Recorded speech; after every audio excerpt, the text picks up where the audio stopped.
It's been a depressing week, specifically yesterday with Luka's return to the Mavericks. And, that was such an interesting game to me because we knew that there was going to be high emotions. We knew there was going to be a lot of sadness. But I don't know if I was expecting so much anger. See, when I was watching the game, and personally I felt it as well, there was hatred, anger in that game. And the funny part is none of it was directed to Luka because typically when a player moves on from a team, people are a little more, have some animosity towards that player. But in the way Luka left, it wasn't his fault, right? He didn't leave. He was shown the door. Exactly.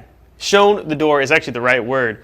And we saw the way they reacted, and we saw the way Luka reacted. Check out how Luka reacted here. This is Trae Young's post after that emotional opening video that Luka had to watch. Look, you see the tears in his eyes. Yeah. He actually went on to destroy the Mavericks.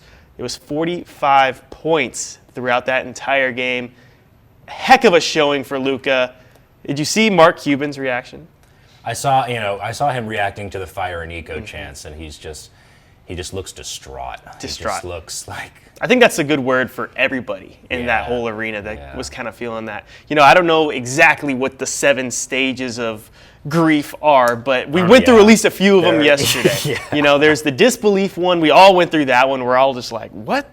There's no way. Yeah. And then we slowly start to realize it. But yesterday we got through the anger part, and then afterwards it was that sadness that we kind of all felt empty a little bit, feeling like, oh, well, we have to wait till next season to see this guy again. Unless the Mavericks have a crazy playoff run. They just made the play-in game. Maybe they get hot. Maybe we see Luka versus Mavericks in the playoffs. Dan, what are the chances that happens?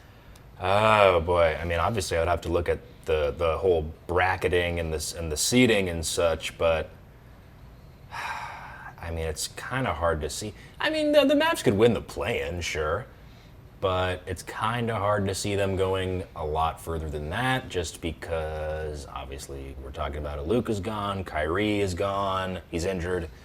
And they've been good with AD for the most part. Obviously, they got killed last night. But, yeah, I don't know. I don't know. I guess that would kind of be an early matchup, so maybe it's possible. That would be an emotionally charged series. It would be an emotionally charged series. Actually, this is an interesting picture here. In the back there is Max Christie, who was in the future. Yes, who was in that trade with Luka. Him and Anthony Davis combined for less points than Luka put up alone. I think they might have combined for less points than Luka put up alone in the first half. I was going to say. Just a crazy lopsided trade. Even just looking back on it, Jason Kidd mentioned in the post-game press conference that some people were comparing it to the Babe Ruth trade. Well, that was kind of cool. What do you mean that was kind of cool? The Babe Ruth trade was terrible for the Red Sox. It was considered the greatest player in all of baseball, and you got rid of him, and it cursed the team for 86 years. We seem to have forgotten the Red Sox had a curse, the curse of the Bambino. 86 years with no championship trophy. Yeah. Is that the really cool you want to put out there, Jason? Tough look for the Mavericks last night, all around. Yeah, it was one of the most just I don't know. It was so different. I've never seen anything like it. I mean. Obviously, like we said, usually a player comes back and it's anger. Like on ESPN before the game, they were talking about when LeBron came back to Cleveland for the first time, when Kevin Durant came back to the Thunder for the first time. Like those were so different. And they just got killed when they came back. But I mean, and I talked about it on the show last night. But there was one possession in the first quarter I remember when Luka scored on one end, crowd went crazy. And then on the other end, seconds later, Anthony Davis had a transition dunk, and it was a noticeable difference in their reaction. The fans cheered for the Mavericks scoring, obviously, but I've never seen where just every fan in the building was just like, please, Luka, just give it to us. Yeah. Please, we want it. And it's such a sad thing, too, for Anthony Davis. Yeah. And we talk about this trade all the time, but we don't ever talk about how terrible this is for Anthony Davis. Anthony Davis could go out there and have an MVP caliber rest of the year. No one's going to care. No one's going to care. They're always going to cheer more for Luka. Anthony Davis could just phone this season in, come back next season. He's been injured why not just take a break? But no, he's going out there. He's being productive. To say he's not being productive, it would be lying. He's still doing his thing. There's just no winning for him. And no matter how much he brings the city of Dallas will never bring the same amount of love that they brought for Luka to AD. It's tough. It's homegrown guys are always more beloved. Like all I can ever compare anything to is the New York Yankees. So Aaron Judge he's gotten booed in New York. It happened.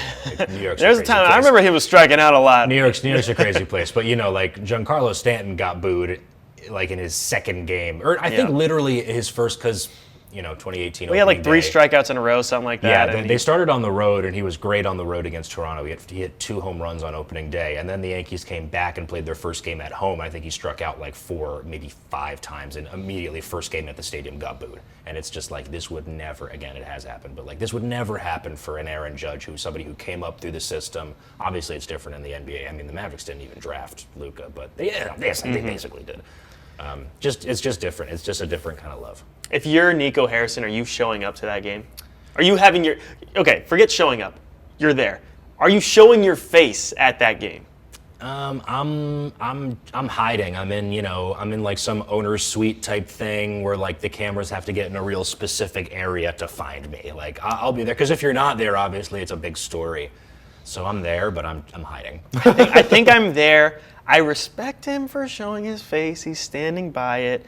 I don't like that he was all tucked in the corner. I mean, yeah. Well, that's it is, I guess, it's a hostile environment for him. But I get you have to be there.